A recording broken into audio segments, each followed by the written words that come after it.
Hello दोस्तों, good morning. स्वागत है आपका आपके अपने YouTube channel create wealth with Atul में। मैं हूं आपका दोस्त अतुल गोयल। आज हम बात करेंगे वोडाफोन आइडिया की। इस पे कुछ न्यूज़ चल रही हैं। कल काफ़ी मोमेंटम में था ये शेयर। आज भी इसके ऊपर कुछ न्यूज़ हैं, तो उसका क्या इम्पैक्ट इसके ऊपर हो सकता है वो भी हम देखेंगे। और शेयर अप ट्रेंड में है, डाउन ट्रेंड में है, क्या इसके नीचे के लेवल्स बनते हैं और क्या ऊपर के टारगेट्स बनते हैं, कितने टाइम फ्रेम में बनते हैं, और स्टॉक ट्रेंड लाइंस पे कैसे काम कर रहा है वो हम एक बार देखेंगे कि ट्रेंड लाइन क्या बोलती हैं। तो आज का देख लेते हैं। लाइव मार्केट में 11:48 के आसपास का टाइम है और स्टॉक जो है 10 रुपये 20 पैसे के आसपास चल रहा है। प्रेशर में है 3.32% के आसपास का। और लो जो इसका आपने देखा कि 9.95 के आसपास बनाया। 10 रुपये 55 पैसे जो इसका प्रीवियस क्लोज था, और जो हाई है 10 रुपये 65 पैसे, 10 रुपये 60 पैसे पे ये ओपन होता है। तो आप देखिए 9.95 11:30 के आसपास बनाया था, वहाँ से थोड़ा सा रिकवर हुआ है अभी ये। तो देखते हैं कि न्यूज़ क्या है इसके ऊपर, जिसके बेस पे ये कल इतना शेयर चढ़ा था। कल का जो शेयर आप देखेंगे तो यहाँ से ये ऑलमोस्ट आप देखेंगे यहाँ पर 10 रुपये 50 पैसे के आसपास ये गया था कल के सेशन में। 8-10% की तेज़ी थी। तो आप देख सकते हैं Vodafone Idea surges 10% ahead of arbitration appeal deadline. आप देख सकते हैं according to a report, finance minister Nirmala Sitharaman had last week discussed the matter extensively with senior bureaucrats including secretary level official and head of concern tax department. तो ये case 22,100 crore का case है जो कि सिंगापुर इंटरनेशनल कोर्ट में चल रहा है। तो देख सकते हैं share of telecom operator Vodafone idea surged over 12% to 10.68 on the BSE in intraday trade on Wednesday as government remained uncertain on appealing against an arbitration award relating to reciprocal tax demand against the company's British promoter Vodafone PLC. The deadline for appeal ends today. ये कल deadline जो थी वो and हो गई है और 90 days का इसके अंदर टाइम होता है द्वारा अपील करने का। तो इसका काफ़ी डिस्कशन भी किया गया था, बट इंडिया इस जो गवर्नमेंट है वो स्टेज पर नहीं पहुंच पाई है कि अपील करनी है या नहीं करनी है। और जो डेडलाइन थी वो कल एंड हुई है और उसके बाद स्टॉक प्राइस जो है लास्ट के मोमेंट पे काफ़ी बढ़ता हुआ नज़र आया है। आप यहाँ पर देखेंगे कल का जो सेशन था, आप देख सकते हैं यहाँ पर काफ़ी ये स्टॉक जो है बढ़ता हुआ आपको नज़र आएगा।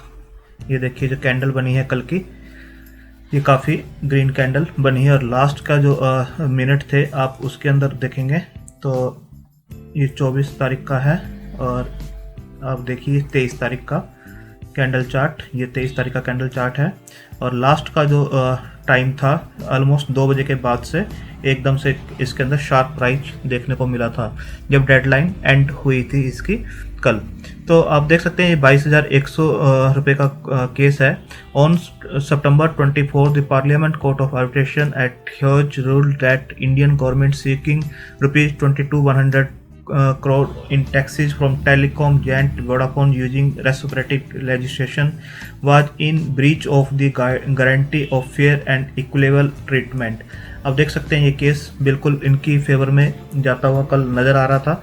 तो while all the arbitration orders has a time limit of 90 days for challenging them before a court in Singapore, however, legal experts said that since the deadline is not sacrosanct in the arbitration matter, the government can file an appeal later with condonation. आप देख सकते हैं कल तक का जो 90 days का time था वो ओवर हो गया था, जिसके बाद स्टॉक जो है 10% के आसपास चढ़ा है। सेकंड इसके अंदर जो चल रहा था ये दूसरे वर्टिकल के अंदर भी धीरे धीरे अपना स्टेक बढ़ा रहे हैं। वोडाफोन आइडिया से partnership model crucial to build new enterprise revenue streams. ये कहीं और से भी अपने जो दूसरे वर्टिकल्स हैं उनको स्ट्रॉन्ग बना रहे हैं, पार्टनरशिप्स कर रहे हैं, यहाँ से रेवेन्यू क्रिएट किया जा सके और अच्छा उसके अंदर मार्जिन्स रहें और प्रॉफिट्स कमाए जा सकें। आप देख सकते हैं इस न्यूज़ को भी, we want to have the right set of partners both internationally and locally. Currently, we are focused on segments like financial modeling, process automation, business networking. These are other areas where we will soon enter. ये जो areas हैं इसके अंदर ये enter करेंगे और अच्छा market share ये गेन कर सकते हैं। We have an aggressive plan on partnership models. ये है अभिजीत किशोर जो देख रहे हैं पिक्चर आप इनकी, अभिजीत किशोर Chief Enterprise Business Officer, Vodafone Idea, Kishore said that the company has crafted a new enterprise positioning in the last 2 quarters. We are moving from a telco to techno brand positioning in India. आप देख सकते हैं ये move है telco to techno brand positioning in India. तो एक turn around ये story हो सकती है आने वाले टाइम में, क्योंकि काफ़ी बड़ी कंपनी है और ईजिली ये ग्रो कर सकते हैं, काफ़ी इनका नेटवर्क पोजीशन है पैन इंडिया। तो आप देख सकते हैं एक और चीज़ इसके नीचे, Vodafone idea has also batting big on the internet two things IoT, cloud and security segments. IoT is a clear focus area for us. We are a couple of quarters ahead of completion. We have an end-to-end IoT portfolio. आप देख सकते हैं clearly जो segments ये देख रहे हैं यहाँ पे ये एंटर कर सकते हैं और काफ़ी एग्रेसिव प्लान्स ये बता रहे हैं, काफ़ी एग्रेसिव प्लान्स हैं यहाँ पर एंटर कर सकते हैं। तो आने वाला टाइम देखना होगा अगले 1-2 क्वार्टर्स में कैसे ये टर्न अराउंड करते हैं। Kishore said that cloud telephony and solutions for small and medium enterprises (SMEs) has also grown significantly along with digital transformation. Fixed line voice along with the digital business is doing well for us. Digital transformation for SME, fixed line voice and brand based are 3 areas that looking promising. इसके अलावा भी आप देखेंगे banking and financial services insurances BFSI is also demanding FWA connectivity. Companies in this segment want a dedicated network in far-flung areas to either connect their branches or ATMs. At times, FWA is needed for surveillance, he said. तो काफ़ी नए नए areas ये search out कर रहे हैं, यहाँ पर ये एंटर कर सकते हैं। बहुत ज़्यादा ग्रोथ इनको उसके अंदर नज़र आती है, एग्रेसिव प्लान्स हैं काफ़ी के इनके। तो एक टर्न अराउंड यहाँ से ये स्टोरी हो सकती है और शेयर काफ़ी यहाँ से ऊपर भाग सकता है। दूसरा एक केस तो आपने देख ही लिया, जो आर्बिट्रेशन अपील थी उसकी डेडलाइन के ऊपर ये शेयर भागा है। सेकंड जो इनके जो प्लान्स इन्होंने अनाउंस किए हैं नए प्लान्स, ये भी 23 दिसंबर की ही न्यूज़ है, 4:35 के आसपास की। तो आप देख सकते हैं कि जिस वजह से शेयर ये कल चला था। अभी क्या है शेयर जो अभी आप देख रहे हैं, थोड़ा सा दोबारा देख लेते हैं, इसे रिफ्रेश करते हैं। 10 रुपये 15 पैसे के आसपास का शेयर चल रहा है। आप देखेंगे तीसरी जो इनकी न्यूज़ है ये है थोड़ी सी पुरानी, बट ये जो है काफ़ी काम कर रही है इनके लिए। Tariff hike likely before March 2021, Vodafone Idea needs 50% hike to cash break even. ये देख सकते हैं कि मार्च 2021 से पहले ये अपने प्राइस जो टैरिफ्स हैं उनको हाइक करना चाहते हैं, और कल एक लेटर ट्राई को लिखा भी गया है जो इनके कॉर्पोरेट बॉडी है उनकी तरफ से टैरिफ हाइक के लिए जो बेस टैरिफ्स होते हैं उसके लिए लिखा गया है कि जो टेलीकॉम सेक्टर है उसके ऊपर काफ़ी डेट बर्डन्स हैं, आगे जो स्पेक्ट्रम आ रहा है उसके लिए भी इनको टैरिफ हाइक की काफ़ी ज़रूरत है। तो एक लेटर उसकी तरफ से लिखा गया है जो कि लॉन्ग पेंडिंग है और उसको एक रिमाइंडर दिया गया है। हो सकता है आने वाले टाइम में हम टैरिफ हाइक देखें, तो ये एक अच्छा न्यूज़ हो सकती है पूरे सेक्टर के लिए और वोडाफोन के लिए भी। आज जो ये प्रेशर में आया है शेयर वो देख लेते हैं। Vodafone idea shares fall 6% on reports on India challenging on arbitration ruling. आप देख सकते हैं आर्बिट्रेशन रूलिंग को चैलेंज करने के लिए आज एक न्यूज़ है, अभी कुछ किया नहीं है, बट ये न्यूज़ है कि जो 22,100 का कल जो था डेडलाइन खत्म हुई थी उसको इंडिया हो सकता है गवर्नमेंट चैलेंज करे। तो उसके बेस पे ये मिंट के अंदर reported that India on December 24 challenge the international arbitration courts ruling in favour of Vodafone PLC in the retrospective case. जो टैक्स का केस है 22,100 का, उसको हो सकता है कि इंडिया वहाँ पर चैलेंज करे। तो इस बेस पे ये थोड़ा सा डाउन आपको दिखाई दे रहा है, जो प्रेशर में है वो दिखाई दे रहा है। ओवरऑल आप देखेंगे इस प्राइस के अंदर हर टाइप की न्यूज़ जो है फैक्टर्ड इन है। कोई भी अब अच्छी न्यूज़ आती है तो यहाँ से शेयर प्राइस बढ़ सकता है, अगर कोई बुरी न्यूज़ आती है तो इसका एक बेस बना हुआ है, वो बेस मैं आपको चार्ट के ऊपर बताऊँगा। कोई भी बुरी न्यूज़ आती है तो वो वहाँ तक शेयर फिसल सकता है। सेकंड जो इसकी बुरी न्यूज़ है जिसके ऊपर आज ये थोड़ा सा डाउन गया है, आप देख सकते हैं Vodafone Idea lost 26.56 lakh users in October against loss of 46.53 lakh users in सितंबर में जो थे 46.53 लाख यूजर जो थे इन्होंने लॉस किए थे, जबकि अक्टूबर में लॉस तो किए ही हैं बट उससे कम किए हैं, ये कहना चाह रही हैं जो न्यूज़ है। 26.56 यूजर लॉस्ट हुए हैं, 20 लाख का जो है डिफरेंस है, कम किए हैं बट किए हैं 26 लाख के आसपास। तो दो न्यूज़ के बेस पे थोड़ा सा शेयर प्रेशर में है। ये एक तो अपील करने जा रही है गवर्नमेंट अगेन ऐसा न्यूज में है अभी कि करेगी या नहीं करेगी वो आइडिया नहीं है अभी। 90 डेज का जो डेडलाइन था वो ख़त्म हो चुका है वैसे। और सेकेंडली जो इन्होंने जो सब्सक्राइबर थे इनके वो लॉस्ट किए हैं 26, बट सितंबर से कम किए हैं। अब एक बार शेयर के ऊपर देख लेते हैं कि शेयर किस रेंज में काम कर रहा है, कैसे ये पूरा आगे चलेगा। तो आप देख सकते हैं कि अभी 10 रुपये 20 पैसे के आसपास ये शेयर है जो काम कर रहा है। नीचे से अच्छा एक पुल बैक इसे मिला है। तो सबसे पहले देखते हैं कि ये ट्रेंड कैसा है इसका, अप ट्रेंड है, डाउन ट्रेंड है, जिसको हमें जानना जरूरी होता है। कभी भी डाउन ट्रेंड में आपको बाई की पोजीशन नहीं लेनी चाहिए, अप ट्रेंड है तभी हम बाई की पोजीशन इसके अंदर ले सकते हैं। तो आप देखेंगे कि सुपर ट्रेंड मैंने लगाया है इसके अंदर। सुपर ट्रेंड ने यहाँ पर बाय सिग्नल दिया था जब ये 9 रुपये 50 पैसे के आसपास था 20 नवंबर को। तो इसका एक बाय सिग्नल बन रहा है और इसने जो नीचे का स्टॉप लॉस दे रखा है वो दे रखा है 8 रुपये 80 पैसे के आसपास, 8 रुपये 83 पैसे। आप देख सकते हैं यहाँ पर 8.81, यहाँ पर देख सकते हैं 8.81 का जो इसने प्राइस दिया है वो इसका स्टॉप लॉस है। इसके ऊपर जब तक रहता है ये एक बुलिश मोड के अंदर ही रहेगा। सेकंड हम देख लेते हैं पैराबोलिक सार लगाते हैं। किसी भी शेयर में पोजीशन लेने से पहले एक बार सब पोजीशन इंडिकेटर्स हमें चेक कर लेने चाहिए। पैराबोलिक सार क्या कह रही है, पैराबोलिक सार भी इसे बुलिश मोड में बता रही है जब तक ये 8 रुपये आप देख पा रहे हैं यहाँ पे 8 रुपये ऑलमोस्ट 90 पैसे के आसपास, जब तक ये इससे ऊपर है, ये साइन है आप देख रहे हैं डॉट जो बन रहे हैं इससे ऊपर है तब तक ये बुलिश मोड में है। तो आप इसको भी देख सकते हैं। तीसरा हम देखेंगे ATR को। ATR ट्रेलिंग स्टॉप लॉस क्या बता रहे हैं वो भी हम देख लेते हैं। ATR स्टॉलिंग स्टॉप लॉस, इसकी हम सेटिंग थोड़ी चेंज करेंगे ताकि आपको ये क्लियर नजर आए। अब ये बेटर नज़र आ रहा है। तो पहले जो इसका स्टॉप लॉस बन रहा था वो 8 रुपये देख पा रहे हैं 8 रुपये 73 पैसे का बन रहा था, और अब इन्होंने स्टॉप लॉस जो ट्रेल किया है वो 8 रुपये 85 पैसे के आसपास किया है। तो इस पोजीशन तक आप मतलब कि ये एक अप ट्रेंड में ही है, आप इसमें पोजीशन बना सकते हैं। यहाँ अप ट्रेंड दिया गया था जब ये 9 रुपये 65 पैसे के आसपास था, और अभी ये 10 रुपये 20 पैसे के आसपास चल रहा है, और इसका स्टॉप लॉस भी थोड़ा सा अप किया गया है। तो स्टॉप लॉस जो है 8.85 का बनता है। जो शॉर्ट टर्म के लिए लगाना चाहते हैं इन स्टॉप लॉसेस के साथ वो चल सकते हैं, बट जो इसकी जो स्टोरी एक नई वर्टिकल में ये एंटर कर रहे हैं और जो सब कुछ फैक्टर्ड इन है इसके अंदर, जो लॉन्ग टर्म के लिए लगा सकते हैं तो 50-60% तो इजीली उनको मिल सकता है आने वाले टाइम में। 14-15 के आसपास ये इजीली जा सकता है। अभी हम ग्राफ चार्ट के ऊपर देखेंगे ट्रेंड लाइंस ड्रॉ करके कि वो कैसे काम करती हैं। RSI भी देख लेते हैं एक और, RSI किस टाइप से काम कर रहा है। RSI को हम थोड़ा सा जूम इन करते हैं।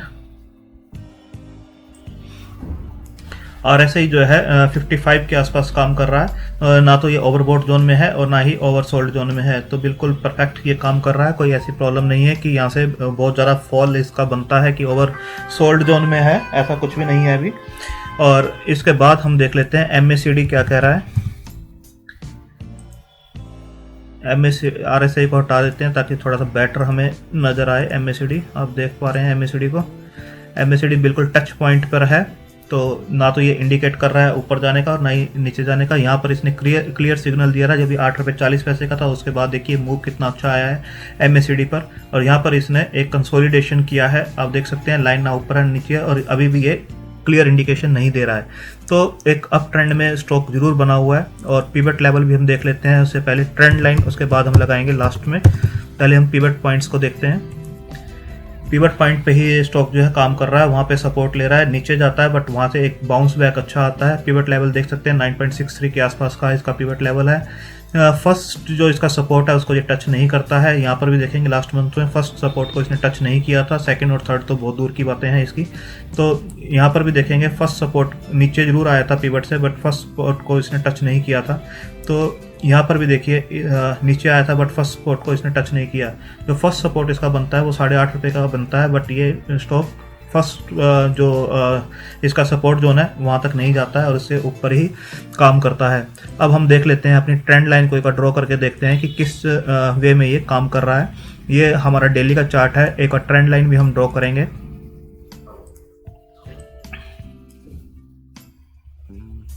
ये जो इसका लो था यहाँ पर हम देख लेते हैं। पहले जो इसने लो बनाया था, जो बनाया है इसने यहाँ पर आप देख पा रहे हैं 2 रुपये 70 पैसे के आसपास इसने लो बनाया था 18 मार्च को।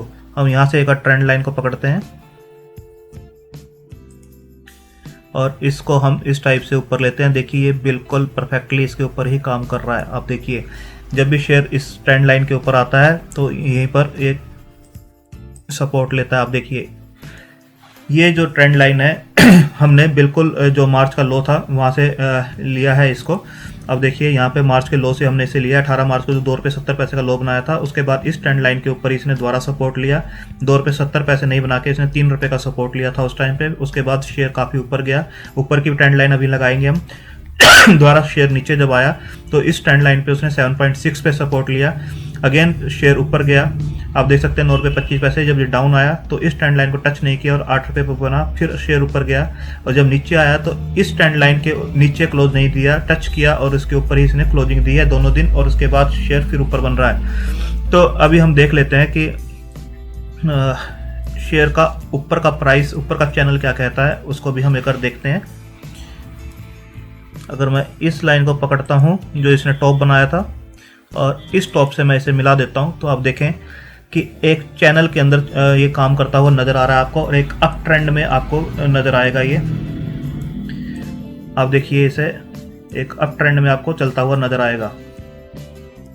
यहाँ देखिए आपको क्लियर नज़र आएगा, ये देखिए एक अप ट्रेंड में चलता हुआ नज़र आ रहा है। यहाँ से स्टॉक नीचे आया और एक अप नीचे ऊपर टच किया, फिर नीचे टच किया है उसने, फिर ऊपर इस रेंज पे टच किया है, नीचे आया तो इस लाइन पे ही ये सपोर्ट ले रहा है और अगेन ये ऊपर के लेवल को टच कर सकता है। और ये लेवल जो आपको है धीरे धीरे अगर इस चैनल में भी ये चलता है तो 20 के आसपास ये इजीली पहुंच सकता है। जैसे जैसे अच्छी न्यूज़ आती जाएंगी और चैनल पे चलता रहेगा और ये अपने नीचे के लेवल्स को टच नहीं कर रहा है दोबारा। अगर इसका थोड़ा सा हम नियर टर्म का लगा के देखें, अगर नियर टर्म का आप लगाते हो तो कैसे ये ट्रेंड लाइन काम करती हैं, जैसे पहले की ट्रेंड लाइन में आपको लगाता हूं जो इसने, अगर आपको लगता है कि ये रेजिस्टेंस पे ट्रेंड लाइन हम तब लगाते हैं जब हमें लगता है स्टॉक डाउन ट्रेंड में है। अगर हम इसे मान लें ये डाउन ट्रेंड में है तो देखिए डाउन ट्रेंड को इसने कैसे ब्रेक किया है। यहाँ पे शेयर ने हाई लगाया, उसके बाद शेयर नीचे आया, उसके बाद इसने इसको टच किया, फिर शेयर नीचे आया, यहाँ पर टच किया इस लाइन को, फिर नीचे आया और यहाँ पर इसने ब्रेकआउट दिया। इस जो ऊपर से नीचे आ रहा था शेयर धीरे धीरे, यहाँ पर इसने ब्रेकआउट दिया और यहाँ से निकला है और अगेन ये ऊपर गया है, अगेन ये नीचे आया है। इस पर भी हम एक बार दोबारा ट्रेंड लाइन लगाते हैं कि इस लेवल से इसने कैसे काम किया है। इस लेवल को भी देख लेते हैं हम। इस लेवल को अगर देखेंगे ये इसकी जो है लाइंस बनती हैं जिस लाइन के ऊपर ये काम कर रहा था। अब देखिए यहाँ से इसने ब्रेकआउट दिया, यहाँ से इसने ब्रेकआउट दिया और अगेन ये शेयर ऊपर गया। अगर यहाँ पर आप मानते हैं कि ये डाउन ट्रेंड में चल रहा था तो डाउन ट्रेंड में हमेशा जो लाइन ट्रेंड लाइन लगाई जाती है रेजिस्टेंस साइड में लगाई जाती है और अप ट्रेंड में सपोर्ट साइड में लगाई जाती है। तो यहाँ से शेयर नीचे आया, इस लाइन पे अगेन रजिस्ट किया, रिजेक्ट हुआ, नीचे गया, फिर इसने ऊपर गया, फिर नीचे गया और नीचे जाने के बाद ये जो इसकी लंबी लाइन चल रही है जो कि पुरानी लाइन है इसकी, उसके ऊपर ही इसने सपोर्ट लिया है और यहाँ से फिर बाउंस किया है। बाउंस करने के बाद इस लाइन को ब्रेक करके इस रेजिस्टेंस लाइन को ब्रेक किया इसने और इस लाइन में एंटर किया है। आप देख सकते हैं इस लाइन में इस टाइम ये चल रहा है और थोड़ा सा इस लाइन को भी आप लगा के देखिए, यहाँ पर इस लाइन को लगाइए,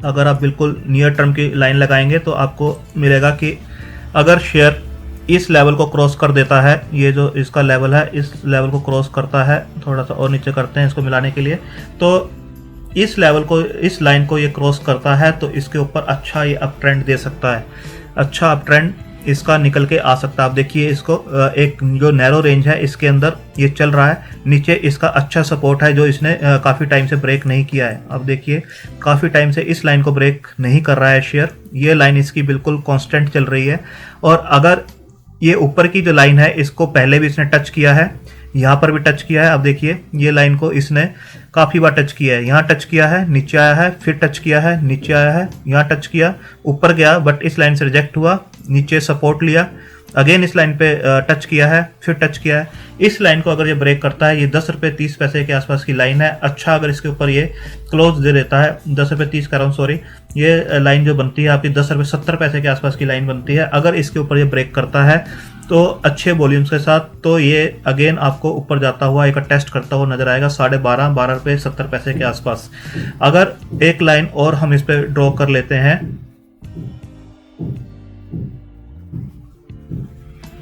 पुरानी जो लाइन थी उसको भी मैं आपको दिखा देता हूँ।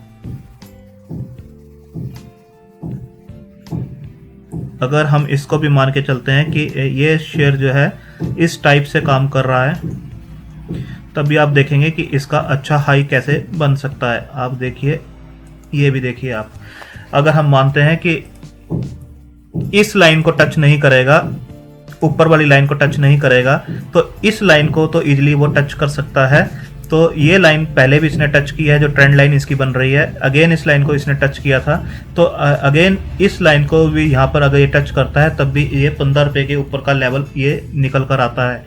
तो इस वाले रेजिस्टेंस जोन को अगर ये निकाल देता है 10 रुपये 70 पैसे के आसपास को इसको निकालता है, तो ये इजीली आपको 15 रुपये 14 रुपये 70 पैसे 15 रुपये इस लाइन को टच करता हुआ नजर आएगा, और इसको तोड़ने के बाद ये नए जोन के अंदर एंटर कर जाएगा। अगर हम इसे शॉर्ट टर्म में देखें तो लॉन्ग टर्म की जो लाइन है वो इंटैक्ट है इसकी, बिल्कुल जैसे आप देख पा रहे हैं नीचे की लाइन बिल्कुल इसकी इंटैक्ट है।